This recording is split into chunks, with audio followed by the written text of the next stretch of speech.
Magandang umaga po sa inyong lahat.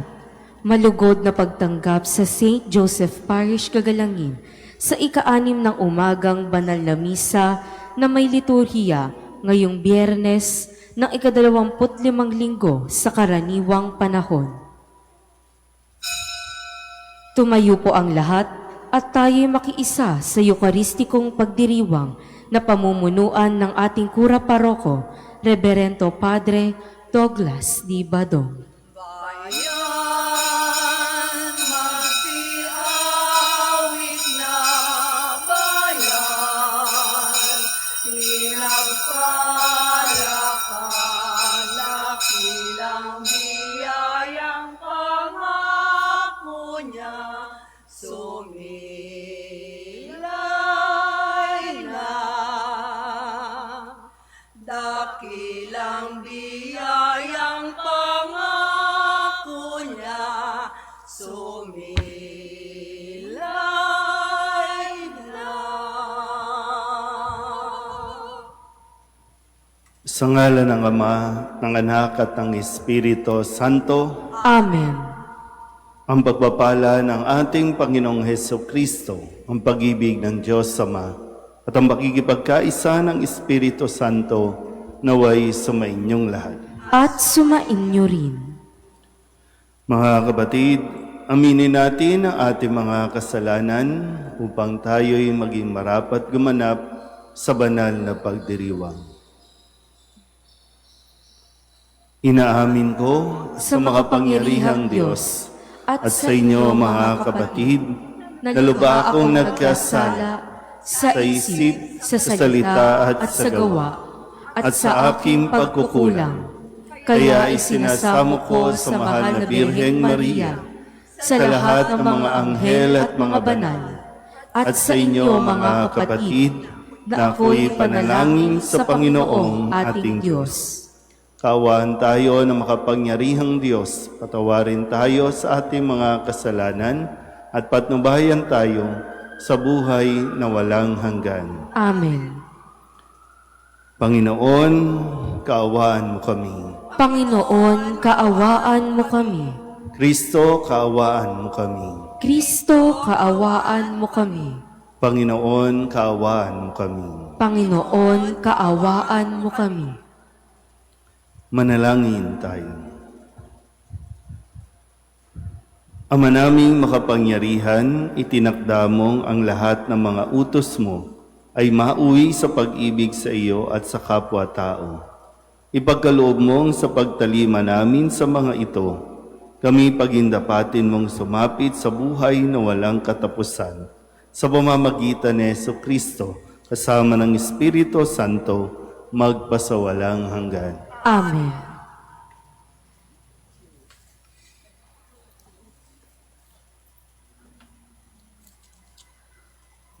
Pagbasa mula sa aklat ni Propeta Ageo. Ikalawang taon noon ng pamamahala ni Haring Dario, noong ika-21 ng ika-7 buwan ng taong ding iyon, kinausap ng Panginoon si Propeta Ageo. Ganito ang sabihin mo kay Zorobabel na gobernador ng Huda, kay Josue at sa mga Israelita. Sino sa inyo ang nakakita sa kagandahan ng templong ito noong una? At ano ang itsura nito ngayon? Hindi ba mas mabuti pang wala? Ngunit huwag kayong mawalan ng pag-asa. Lakasan ninyo ang inyong loob at gawin ninyo ang aking templo, pagkat ako'y sumasa inyo. Tulad ng pangako ko sa inyo, nang ilabas ko kayo sa Ehipto, papatnubayan kayo ng aking espiritu. Kaya huwag kayong matakot. Hindi magtatagal at minsan ko pang yayanigin ang kalangitan at ang buong daigdig, ang lupa at ang dagat. Yayanigin ko ang mga bansa upang maghandog sila para sa templo, pagkat ang ginto at pilak ay akin. Ang templong ito'y magiging maganda kaysa noong una, at pasasaganain ko sa lahat ng bagay ang lupain ito. Ito nga ang sinabi ng Panginoon. Ang salita ng Diyos. Salamat sa Diyos. Umasa kayo sa Diyos, siya'y dakilang manunubos. Umasa kayo sa Diyos, siya'y dakilang manunubos. Hatulan mong ako'y walang kasalanan, Panginoon, at laban sa masasama, ako'y iyong ipagtanggol. Sa masama't sinungaling, ilayo mo ako ngayon. Umasa kayo sa Diyos, siya'y dakilang manunubos. Diyos na aking sanggalang, bakit mo ba ako iniwan? Bakit ako nagdurusa sa pahirap ng kaaway? Umasa kayo sa Diyos, siya'y dakilang manunubos. Ang totoo't ang liwanag, buhat sa iyo ay pakamtan, upang sa Siyon ay mabalik, sa bundok mong dakong banal, sa bundok mong pinagpala, at sa templo mong tirahan. Umasa kayo sa Diyos, siya'y dakilang manunubos. Sa dambana mo, O Diyos, ako naman ay dudulog, yamang galak at ligaya ang sa aking iyong dulot. Sa saliw ng aking alpay, magpupuri akong lubos, buong lugod na aawit ako sa Diyos, na aking Diyos. Umasa kayo sa Diyos, siya'y dakilang manunubos. Alleluia, alleluia, alleluia, alleluia, alleluia, alleluia.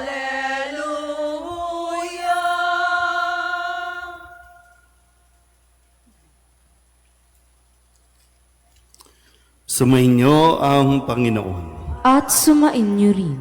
Ang mabuting balita ng Panginoon ayon kay San Lucas. Papuri sa iyo, Panginoon. Isang araw, samantalang nananalangin mag-isa si Jesus, lumapit sa kanya ang mga alagad. Tinanong niya sila, "Sino raw ako ayon sa mga tao?" Sumagot sila, "Ang sabi po ng ilan ay si Juan Bautista kayo. Sabi naman ng iba, si Elias kayo. At may nagsasabi pang nabuhay ang isa sa mga propeta noong una. Kayo naman, ano ang sabi ninyo?" Tanong niya sa kanila. "Ang Mesiyas ng Diyos," sagot ni Pedro. Itinagubili ni Jesus sa kanyang mga alagad na huwag nilang sasabihin ito kanino man. At sinabi pa niya sa kanila, "Ang anak ng tao'y dapat magbata ng maraming hirap.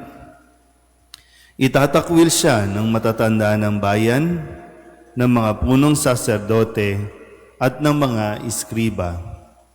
Ipapapatay nila siya, ngunit sa ikatlong araw ay muling mabubuhay."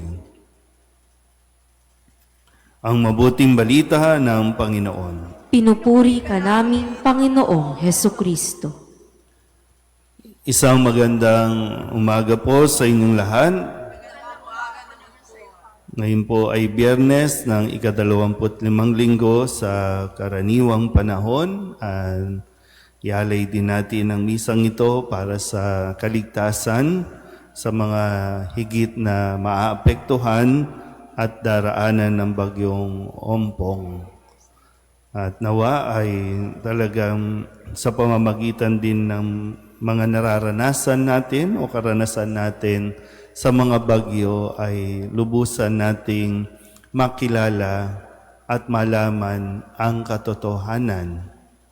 At ang katotohanan ay manggagaling kay Kristo.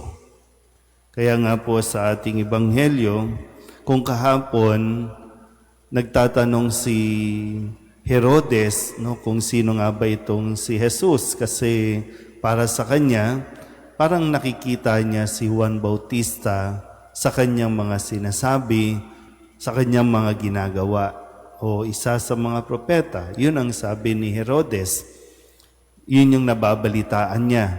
Ngayon naman ay mismong si Jesus ang nagtanong sa kanyang mga alagad, sino ako ayon sa mga tao at sino ako ayon sa inyo mismo? Hindi na yung sabi-sabi. Hindi na yung nanggaling sa iba, kundi yung personal nating na kumbaga dahil matagal na nilang nakakasama si Jesus, sabihin na natin halos magtatatlong taon na silang magkakasama, magtatatlong taon niya ng tinuturuan, sa mga ipinakita niya, sa mga ipinarinig niya. Ngayon ay sino si Jesus para sa kanila? Nakikilala na ba at nalalaman na ba nila kung sino si Kristo? Na siya namang ipinahayag ni Pedro. Pero hindi naman doon nagtatapos na pag sinabi ni Pedro, ang Mesiyas ng Diyos. Pero nalalaman ba talaga ng mga alagad kung ano ang kahulugan ng Mesiyas ng Diyos? Kung ano ang naghihintay at kung ano ang kanilang mas makikilala pa. Kaya nga kasunod nito, sinabi ni Kristo na ang anak ng tao ay dapat magbata ng maraming hirap. At pag sinabi kasing pag-anak o Mesiyas, ibig sabihin makapangyarihan, tagapagligtas, may kakayahan. Kaya magiging iskandalo para sa iba na malaman, Diyos ka, bakit mo hayaang maghirap ka? Diyos ka, bakit hahayaan mong pahirapan ka, ipako, ipapatay? Diyos ka. At makaka-iskandalo yun para sa iba. Kung kaya marahil sinabi ni Kristo na huwag niyo munang ipagsasabi ito. Naintindihan po ba? Kaya nga minsan, kasi ang iniisip natin, kung talagang may Diyos, bakit may mga paghihirap? Kung talagang may Diyos, bakit niya hinahayaan? Di ba minsan na nagkakaroon tayo ng ganyang karanasan, no? Kung talagang may Diyos, bakit ako may sakit? Bakit may cancer? Kung talagang may Diyos, bakit yung mga bata pa lang namamatay, naghihirap na sa sakit? Yan yung mga tanong, no? Kaya napakahalaga na magkaroon din tayo ng personal at malalim na karanasan kay Kristo. Yung makilala natin siya ng lubusan, nang sa ganon, kung katulad ni Kristo na tayong sumusunod sa Kanya, makakaranas din kasi tayo ng rejection, makakaranas din tayo ng mga paghihirap. Pero kung may matibay nga tayong pagkakakilanlan sa ating Panginoong Hesukristo, kakapitan natin siya, lalong-lalo na sa mga panahon na higit ang ating pangangailangan ng makakapitan. At makikita natin na hindi lahat ng karanasan natin o paghihirap natin ay ikinasisiya ng Diyos. At hindi rin hangad ng Panginoon na tayo po ay maghirap. Kaya nga, nandyan si Kristo, ipinadala, ibinigay sa atin para tayo tulungan, para tayo maligtas sa anumang kapahamakan. Amen?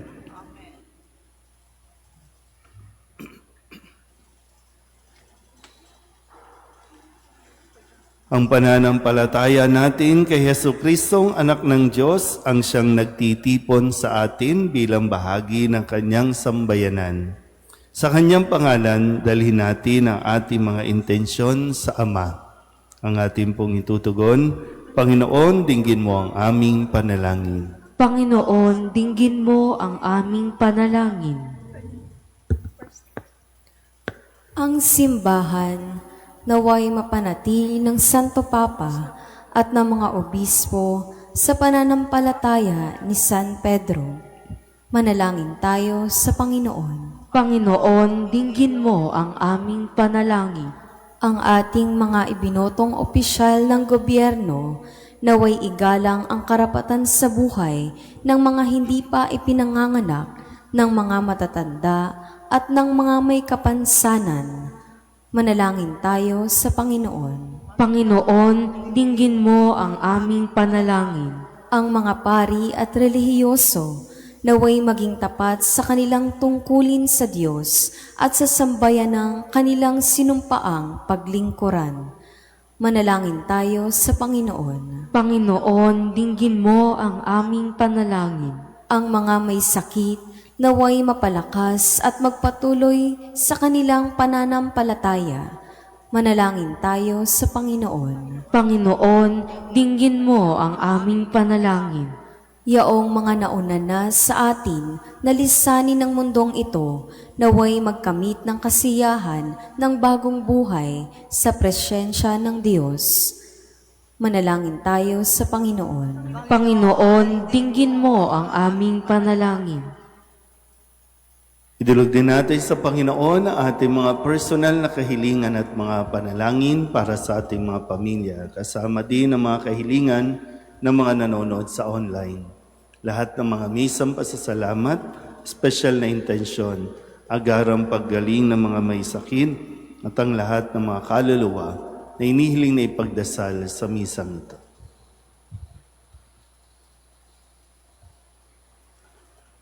Ang lahat ng ito hinihiling namin sa ngalan ni Kristong aming Panginoon. Amen. Handog namin sa iyo, Ama, ang tinapay at alak na ito. Handog ng bayang umaasa, sumasamba't nagmamahal sa'yo.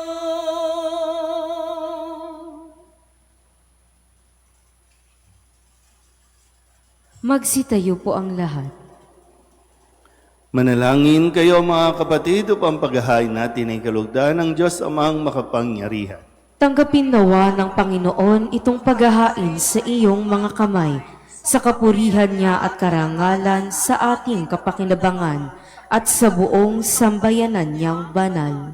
Ama naming lumikha, maawain mo ang kalugdan ng mga alay ng iyong sambayanan upang ang ipinahayag naming nang may pananampalatayang matibay ay aming tanggapin sa banal na pakikinabang sa pamamagitan ni Jesucristo kasama ng Espiritu Santo magpasawalang hanggan. Amen. Sumainyo ang Panginoon. At sumainyo rin. Itaas sa Diyos ang inyong puso at diwa. Itinaas na namin sa Panginoon. Pasalamatan natin ang Panginoong ating Diyos. Marapat na siya ay pasalamatan.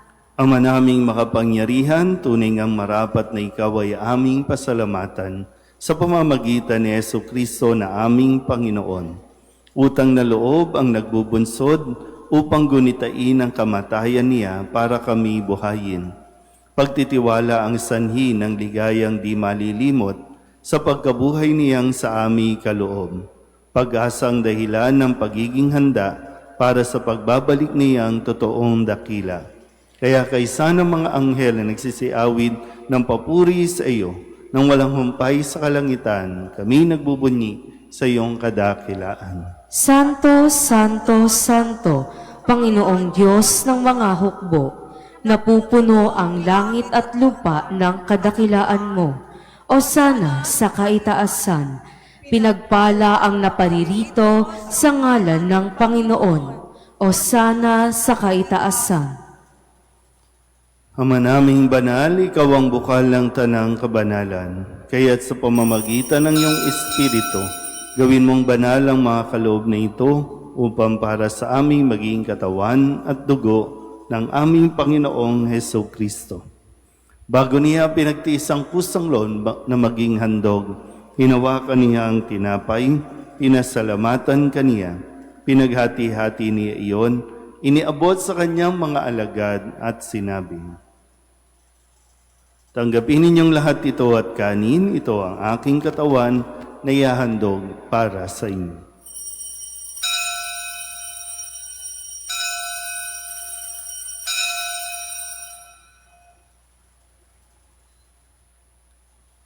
Gayun din naman nang matapos ang hapunan, hinawakan niya ang kalis, muli kaniyang pinasalamatan.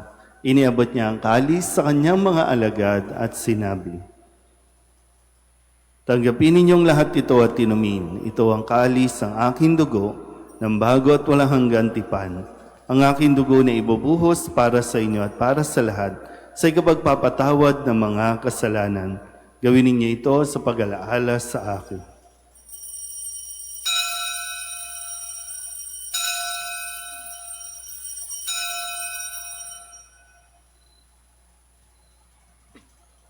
Ipagbunyi natin ang misteryo ng pananampalataya. Si Kristo'y namatay, si Kristo'y nabuhay, si Kristo'y babalik sa wakas ng panahon. Ama, ginagawa namin ngayon ang pag-alaala sa pagkamatay at muling pagkabuhay ng iyong anak. Kaya tiniaalay namin sa iyo ang tinapay na nagbibigay buhay at ang kalis na nagkakaloob ng kaligtasan. Kami nagpapasalamat dahil kami iyong minarapat na tumayo sa harap mo para maglingkod sa iyo. Isinasamo namin kami magsasalo-salo sa katawan at dugo ni Kristo ay mabuklod sa pagkakaisa sa pamamagitan ng Espiritu Santo. Ama, lingapin mo ang iyong simbahang laganap sa buong daigdig. Puspusin mo kami sa pag-ibig, kaysa ni Leon na aming Papa at ni Jose na aming Obispo at ng Tanang Kaparian. Alalahanin mo rin ang mga kapatid naming nahimlay na may pag-asang sila'y muling mabubuhay, gayon din ang lahat ng mga pumanaw. Kaawaan mo sila at patuloyin sa iyong kaliwanagan. Kaawaan mo at pagindapating kaming lahat na makasalo sa iyong buhay na walang wakas. Kaysa ng mahal na Birheng Maria na ina ng Diyos, ng kabiyak ng puso niyang si San Jose, kaysa ng mga apostol at ng lahat ng mga banal na namuhay dito sa daigdig ng kalugod-lugod sa iyo, may pagdiwang nawa namin ang papupuri sa ikararangal mo sa pamamagitan ng iyong anak na aming Panginoong Heso Kristo. Sa pamamagitan ni Kristo, kasama niya sa Kanya, ang lahat ng parangal at papuri ay sa iyo, Diyos Amang makapangyarihan, kasama ng Espiritu Santo, magpasawalang hanggan. Amen. Amen.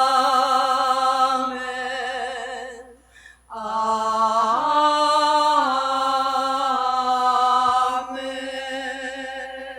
Sa tagubili ng manakagagaling na utos at turo ni Jesus sa Panginoon natin at Diyos, ipahayag natin ng lakas loob. Ama namin, sumasalangit ka, sambahin ang ngalan mo, mapasa amin ang kaharian mo, sundin ang loob mo dito sa lupa para ng sa langit.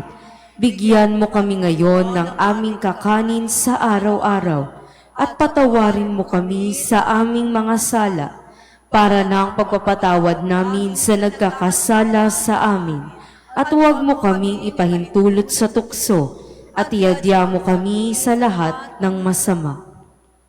Inihiling namin kami iadya sa lahat ng masama, pagkalooban ng kapayapaan araw-araw, iligtas sa kasalanan at ilayo sa lahat ng kapahamakan, samantalang aming pinananabikan ang dakilang araw ng pagpapahayag ng tagapagligtas naming sa Heso Kristo. Sapagkat iyo ang kaharian at ang kapangyarihan at ang kapurihan magpakailanman. Amen. Panginoong Heso Kristo, sinabi mo sa iyong mga apostol, kapayapaan ang iniiwan ko sa inyo, ang aking kapayapaan ang binibigay ko sa inyo. Tunghayan mo ang aming pananampalataya at huwag ang aming mga pagkakasala. Pagkalooban mo kami ng kapayapaan at pagkakaisa ayon sa iyong kalooban, kasama ng Espiritu Santo, magpasawalang hanggan. Amen. Ang kapayapaan ng Panginoon ay laging sumainyo. At sumainyo rin. Mabigayan po tayo ng kapayapaan sa isa't isa. Kordero ng Diyos na nag-aalis ng mga kasalanan ng sanlibutan, maawa ka sa amin. Kordero ng Diyos na nag-aalis ng mga kasalanan ng sanlibutan, maawa ka sa amin. Kordero ng Diyos na nag-aalis ng mga kasalanan ng sanlibutan, ipagkaloob mo sa amin ang kapayapaan. Ito ang kordero ng Diyos. Ito ang nag-aalis ng kasalanan ng sanlibutan. Mapalad ang mga inaanyayahan sa kanyang biging. Panginoon, hindi ako karapat-dapat na magpatuloy sa iyo, ngunit sa isang salita mo lamang ay gagaling na ako.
Magsiluhod po ang lahat. Panalangin kay San Jose, abang tagapangalaga ng tagapagligtas, kabiyak na puso ng mahal na Birheng Maria. Sa iyo ipinagkatiwala ng Diyos ang kaisa-isa niyang anak. Sa iyo nagtiwala si Maria. Sa piling mo, si Kristo'y naging tao. Maging ama ka rin sa amin, pinagpalang Jose. At gabayan mo kami sa landas ng buhay. Ihingi mo kami ng biyaya, awa at tapang, at ipagtanggol kami sa lahat ng masama. Amen. Magsitayo po ang lahat.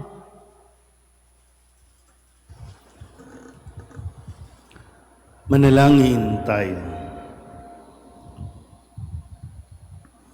Ama naming mapagmahal, kaming pinapagsalo mo sa banal na pakikinabang ay patuloy mong kaawaan at tulungan upang ang aming tinanggap ay sanawang umiral sa pamumuhay namin sa araw-araw. Bunga ng iyong pagtubos na aming ipinagdiriwang sa pamamagitan ni Jesucristo kasama ng Espiritu Santo magpasawalang hanggan. Amen. Sumainyo ang Panginoon. At sumainyo rin. At pagpalain kayo ng makapangyarihang Diyos, Ama at Anak, at Espiritu Santo. Amen. Tapos sa banal na misa, humayo tayo sa kapayapaan ni Kristo. Salamat sa Diyos. Magandang umaga po. Opoong San Jose, pintakasing ibig, tanggulan at lakas, buong pananalig. Kami po'y pagadya